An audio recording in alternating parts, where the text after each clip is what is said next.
Okay, so I am making lo mein, like as requested. I put in some coconut oil, probably 2 or 3 tablespoons worth. It's also a really good fat, so I don't mind having extra oil in any of my food, as long as it's a good one. I'm gonna start, I did broccoli.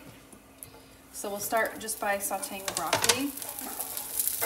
And I'm gonna do carrots in our lo mein as well. So I just kind of eyeball it. Just, I don't know, I kind of like it equal, so maybe a little bit more. I'm cheating and buying the pre-shredded bag. In the past, I have sat there and done the matchsticks, and it takes forever, so I'm over that. I'm also going to be doing mushrooms, but I'm not going to add them yet because they cook a lot faster than the broccoli, so I'm going to let the broccoli kind of sit for a little bit and just soften. What you're going for is for the vegetables to be softened, but you don't want them soft. You still want to keep that crunch in it, which is what I personally love about lo mein. It's got a little bit of a crunchiness to it. So my noodles are already done. I did those ahead of time, and I did those al dente. So again, I just don't like soggy, super soft lo mein. It takes the yumminess out of it. Okay, so that's gonna just sit there for a little bit. I've got my other ingredients going. I've got soy sauce that I just bought gluten-free this time, but any soy sauce is fine. This is the oyster sauce that we're going to be using. There's another brand that's a lot more popular. It's really tall, it's red, I think it's got a panda on it.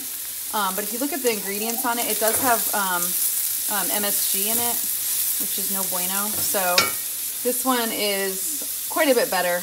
It's still the second ingredient is sugar. That's the nature of oyster sauce. If you don't want sugar in this recipe, then use that recipe, the first one I sent you. And you can pretty much just use ginger, soy sauce, sesame oil, probably a little bit of garlic would be good, and that's kind of it. And like I said, if you're missing the sweet, you can add that honey or whatever. Just throw in a little bit of brown sugar. At least you're controlling it and know how much. But anyways, for time's sake and to copy what would probably, you know, what a restaurant quality would taste like, we're going to use the oyster sauce. I think that's going to get you that kind of fix you've been needing. So, okay, so those are getting close. So I'm going to add in our mushrooms now.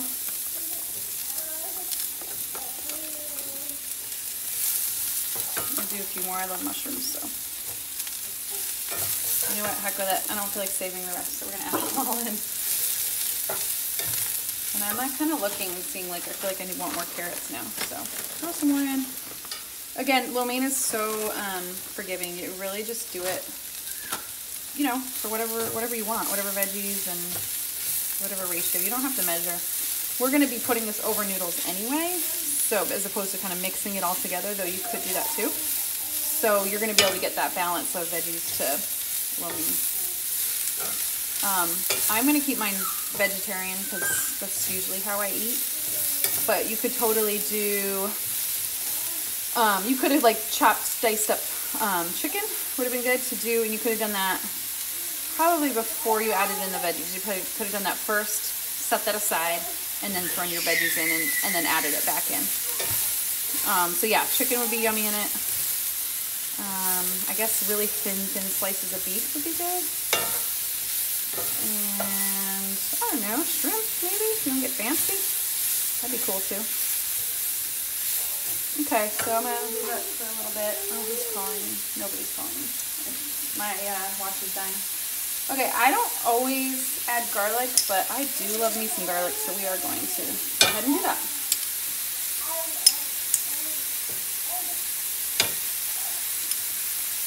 Thanks, Allie, my videotaper, by the way. Best camera lady ever.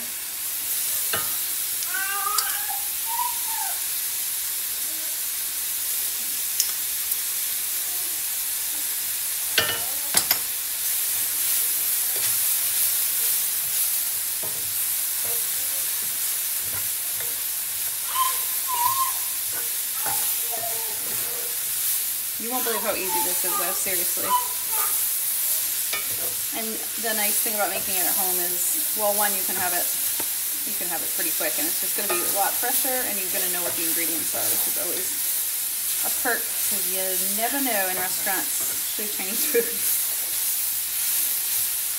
right, that's looking awesome. Definitely a couple more minutes, but looking pretty good. Smells yummy. Smell it, Tom? So I can even start adding stuff now. So I'm gonna go ahead and add some ground ginger. You could do fresh too and chop it really, really fine, but ain't nobody got time for that. So I don't know. I'm probably putting in like 2 tablespoons. No, I'm sorry, not tablespoons. 2 teaspoons, maybe 1 teaspoon. That's kind of to taste too. So and you can always add more in later. Don't do your sauces yet though, because the sauce will slow down the actual sauteing, and I really want, if you can see, I want like some of these veggies to kind of get browned, so don't like do your soy sauce until way after. The other ingredient I kind of forgot to say that I add sometimes is a little bit of black pepper.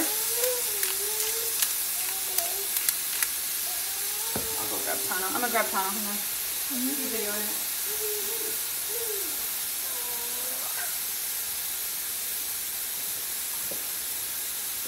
Okay, here's got Tano to help.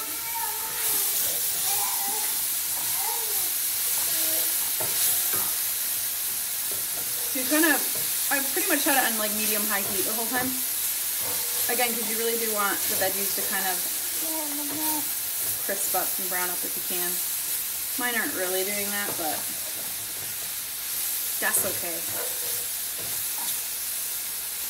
All right, that's probably pretty good. I mean, if you really wanted to know, you're gonna want to taste like a piece of broccoli and see if it's good to go.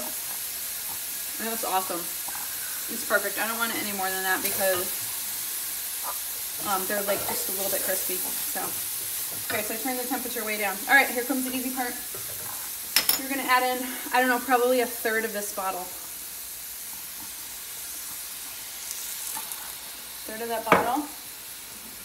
Some sesame oil. Don't skip the sesame oil. That's how you're gonna get that nice, yummy Asian flavor. And a little bit of soy sauce. Go easy on the soy sauce because you can always add more later. You don't want it too salty because you're gonna totally do that to taste.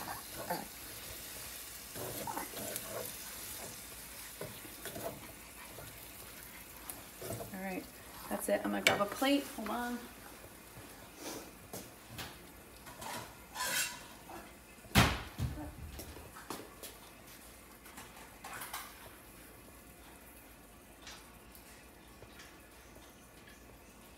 Sesame oil to my noodles.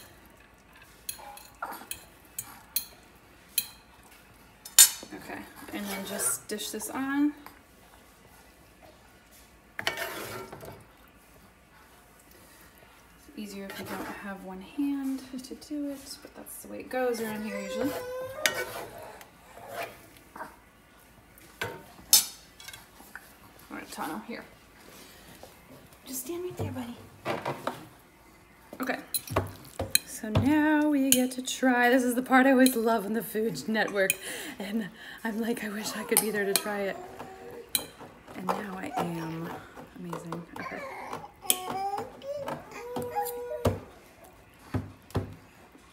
And that's the thing they do. They do the head shake, don't they? And you're like, yeah, that's good. So yeah, that pretty much tastes like in the restaurant. I'm glad I didn't put in more soy sauce. I think it would have been too salty. But the oyster sauce, I think, is gonna get you to where you want to be with as far as tasting like restaurant. So good stuff. Hope you enjoy. Bye.